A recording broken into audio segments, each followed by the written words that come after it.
Hello, today we discuss major janapad of Rajasthan. तो आज हम राजस्थान के जनपद डिस्कस करेंगे। इससे पहले हम लोग क्या डिस्कस कर चुके थे? Glorious history of India and how to janapad and mahajanapad establish in India. ठीक है, तो हम जब जनपद ऑफ राजस्थान की बात करते हैं तो आप देखेंगे rise of Janapada in Rajasthan is noted in the process of development of Vedic civilisation due to the Greek invasion. The tribes of the Rajasthan, the tribes of the Punjab, mainly Malwa and Shivi and Arjunian are migrate to the eastern part of the Rajasthan and established जनपद in Rajasthan। तो जब आप देखेंगे कि जैसे जैसे civilisation की organisation हुआ इंडिया में, तो राजस्थान में भी जनपदों का निर्माण हुआ। क्यों हुआ? क्योंकि उत्तर से लगातार, नॉर्थ वेस्ट से लगातार ग्रीक आक्रमण हुए। ग्रीक ने जो आक्रमण किए उसकी वजह से जो पंजाब की जो जनजातियां थी, जो ट्राइब्स थी, वो पंजाब से माइग्रेट की कहां? ईस्टर्न राजस्थान की तरफ या आपके बीकानेर, जोधपुर, इस वाले रीजन में माइग्रेट हुई, जिनमें जो मुख्य जो जनजातियां थी वो थी जैसे मालवा, शिवी, ठीक है, एंड अर्जुनियान। ये सारी जो जनजातियां थी, इन्होंने आकर के स्टैब्लिश की और इन्होंने राजस्थान में जनपदों की स्थापना की। ठीक है, and these are the brave tribes. और ये ब्रेव तो थी, मैंने पहले भी आपको बताया, क्योंकि बहादुर होने के पीछे रीजन नहीं था कि हमेशा भारत में जितने जो भी आक्रमण हुए हैं, तो ज्यादातर जो अटैक हुए, इन्वेशन जो हुए, वो कहां से हुए? नॉर्थ वेस्ट से हुए। तो सबसे पहले जिनका संपर्क आता है विदेशियों से, जिनका संपर्क होता है, वो है पंजाब और राजस्थान के लोग। तो जब आत्मरक्षा के लिए लड़ेंगे तो स्वाभाविक है कि वो लोग वीर और बहादुर भी होंगे, ब्रेव भी होंगे। ठीक है, and the roots of the Janapada administration system was laid down in the eastern part of Rajasthan. First we discuss Janapada of Rajasthan, Jangal. ठीक है, हम जांगल देखेंगे। ये राजस्थान का एक जनपद है, और जो जांगल है the present district of Bikaner and Jodhpur. Jangal Janapada is distributed in present district of the Bikaner and Jodhpur, and this region is known as Jangal Desh in the Mahabharat period. तो जो आपका बीकानेर और जोधपुर वाला रीजन है, इसी को महाभारत काल में जांगल देश कहा गया। And at the some places they have also been described in the name of Kuru Jangal and Madaraya Jangal। ठीक है, इसी जांगल देश को कुछ जगह पर कुरु जांगल या मदरे जांगल के नाम से भी जाना गया। संभव है, हो सकता है कुरु उसका शासन रहा हो, और कुरु आप जानते हैं जिनका शासन कहां था? हस्तिनापुर। ठीक है, कुरु जो था, कुरु का शासन राजधानी कहां थी कुरु की? इंद्रप्रस्थ या हस्तिनापुर। ठीक है, इंद्रप्रस्थ पांडवों ने बसाई थी, और बाकी पहले हस्तिनापुर पहले से बसा हुआ था, जहां पांडव शासन कर रहे थे। ठीक है, महाभारत काल में इसको सुना होगा आपने। फिर देखिए, and Ahichhatrapur was the capital of this Janapada. और इस जनपद की जो राजधानी है वो कहां थी? अहिच्छत्रपुर थी। ठीक है, which is called Nagaur in present day. और ये जो अहिच्छत्रपुर है वो वर्तमान में कौन सा स्थान है? नागौर डिस्ट्रिक्ट है। ठीक है, और यहां तक राजा होता था, as the king of Bikaner was the honour of this Jangal Desh, he called Jangal देश बादशाह। ठीक है, तो यहाँ का जो राजा होता था, जो जांगल का जो राजा था, बीकानेर का जो राजा था, वो जांगल के नाम से अपने आप को, जांगल देश नाम होने की वजह से अपने आप को जांगल देश बादशाह के नाम से शोभित करता था, जांगल देश बादशाह कहता था। जय जंगलदार बादशाह is also seen inscribed in the royal symbol of Bikaner state. ठीक है, जो बीकानेर स्टेट जो है उसका जो रॉयल सिंबल था, उस पर क्या लिखा हुआ था? जय जंगलदार बादशाह। ठीक है, नेक्स्ट जो जनपद है वो है मत्स्य। इसको भी आपने महाभारत काल में सुना है, नाम सुना है मत्स्य। ठीक है, जो मत्स्य है तो मत्स्य आपने सुना था और इसकी राजधानी थी, कैपिटल थी विराटनगर। ठीक है, जहां आपको याद होगा कि पांडवों ने अपना अज्ञातवास काटा था। महाभारत में इसका वर्णन कहां पे मिलता है? जब पांडव अपना अज्ञातवास काटने गए थे, ठीक है, तो उन्होंने कहां पे व्यतीत किया था वो अपना समय? 1 वर्ष का मत्स्य में। ठीक है, तो the region surrounding present Jaipur was known as Matsya Mahajanapada. तो जो जयपुर के आसपास का जो क्षेत्र था इसको हम कहते थे Matsya Mahajanapada. And it extends from the surrounding hills of Chambal to the Jangal region of river Saraswati. Modern Alwar and some part of the Bharatpur were also inscribed in Matsya region. तो इसमें क्या क्या आते थे? तो मत्स्य में एक तो जयपुर के आसपास का क्षेत्र आता था, इसके अलावा जो चंबल की जो हिल्स हैं, ठीक है, या चंबल के जो बीहड़ हैं और सरस्वती नदी तक का रीजन किसके अंदर था?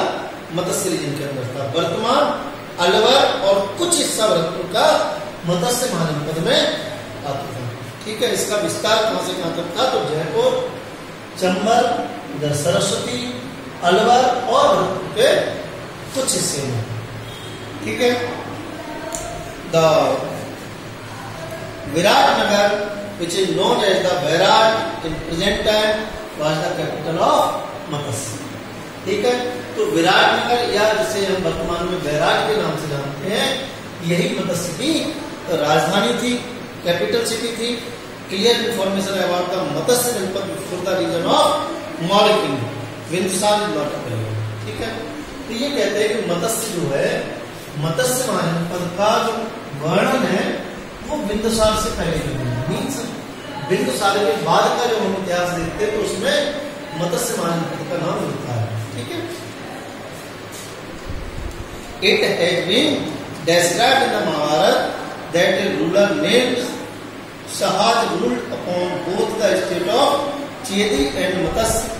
In the beginning, Matsya remained a part of Chedi state, and with the lapse of time, it became a part of the Great Magadha Empire.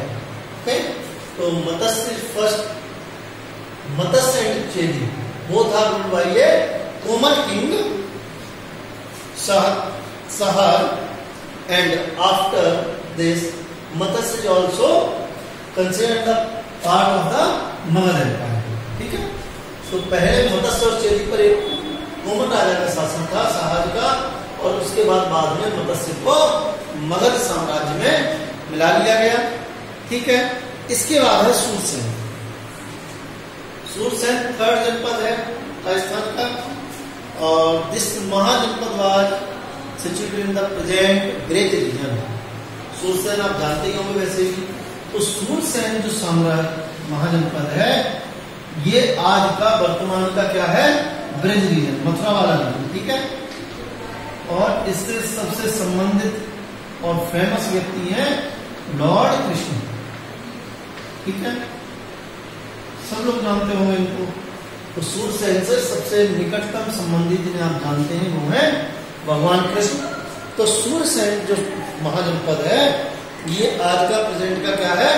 Braj reason है, ब्रज भूमि है। It's capital was Mathura. ठीक है, और यहाँ की राजधानी क्या थी? मथुरा थी। ठीक है, and ancient Greek authors describe this state as Suraseni and called its capital Mathura. ठीक है, तो जो ग्रीक जो फिलोसोफर थे या जो लेखक थे, उन्होंने इसको सूरसेन को सूरसेनी के नाम से बताया है और इसकी कैपिटल को मथुरा कहा है। ठीक है, अकॉर्डिंग टू महाभारत, यदु या Yadav dynasty ruled here. Mahabharata के अनुसार यहाँ पर यादव वंश का साम्राज्य था और जिनका साम्राज्य था वो आपको याद होंगे, कंस या उनके पिता उग्रसेन, महाराज उग्रसेन। ठीक है। And most of Bharatpur, Dholpur, Karauli state came under Surasena Janapada. और सुरसेन जनपद का विस्तार कहां से कहां तक था? तो मथुरा, भरतपुर, करौली, धौलपुर, ये पूरा जो क्षेत्र था वो सुरसेन जनपद के अंदर आता था। The eastern part of Alwar district was also included in Surasena. ठीक है। Vasudev son lord Krishna was associated with this Janapada. तो भगवान कृष्ण जो वासुदेव पुत्र भगवान श्री कृष्ण जो है वो इस वंश से संबंधित है, इस जनपद से संबंधित है। नेक्स्ट है सिरी। नेक्स्ट जनपद है वो है सिरी। ठीक है। जब हम सिरी की बात करते हैं तो देखिए सिरी या Shivpur. Shivpur was the capital of Siri Janapada and king Sushil had defeated along with other tribes in the battle of 10 kings। तो जो सिरी है इसकी कैपिटल थी शिवपुर। ठीक है। और यहाँ के जो राजा थे सुसेन, उन्होंने जो 10 राजाओं का युद्ध था उसमें कई एक जनजातियों को हराया। ठीक है। Ancient Shivpur can be identified from place called Shorkot in present Pakistan. तो सिरी साम्राज्य का जो है वो वर्तमान में कहां पे है? पाकिस्तान के शोरकोट में। ठीक है। And with lapse of time this Siri caste of southern Punjab began to reside in Mewar region of Rajasthan. समय धीरे धीरे समय बीतता गया और यही जो सिरी जाति के जो लोग थे वो वास्तव बाद में आकर के पंजाब से राजस्थान में आ गए, राजस्थान में मेवाड़ में आकर के बस गए। ठीक है। Nagari situated near Chittorgarh was its capital. और इन्होंने आकर के चित्तौड़ के पास नागरी नामक जगह को अपनी कैपिटल बनाया। Siri coins have also been discovered from various places in Mewar. तो मेवाड़ के कई एक हिस्सों से सिरी साम्राज्य के, सिरी राज्य के हमें सिक्के मिले हैं खुदाई से। And 5 edict written in Brahmi script have been excavated from place of near Mandsaur. From the edict, we come to know about the existence of सिरी जनपद। ओके। तो सिरी जनपद के इसके बारे में हमें जानकारी कहां से मिलती है?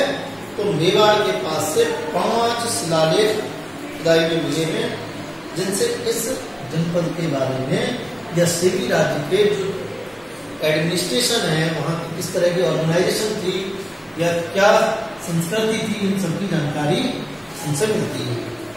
ठीक है।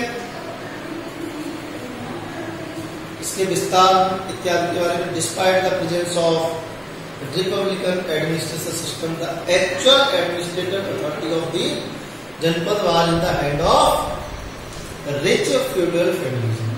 तो ये कह रहे हैं कि इस समय जो है रिपब्लिकन एडमिनिस्ट्रेशन की जगह पर क्या था? वास्तव में जो एडमिनिस्ट्रेटिव सिस्टम था वो कुछ पैसे वाले या कुछ धनी लोगों या कुछ सामंतों के हाथ में ही सीमित था। इन सब ये कह सकते हैं कि यहाँ सामंतवादी व्यवस्था थी। ठीक है। फ्यूडल सिस्टम था। इसके अलावा the representative of the family arranged for all the administrative affairs in the form of chief of Santgar Sabha या General Assembly. The member of Santgar could express their opinion on certain fixed issues.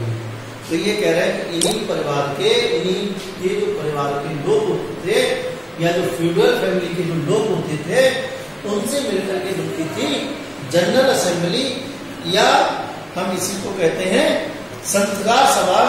और ये लोग कुछ fix opinion होती थी क्योंकि यही लोग वोट करते थे।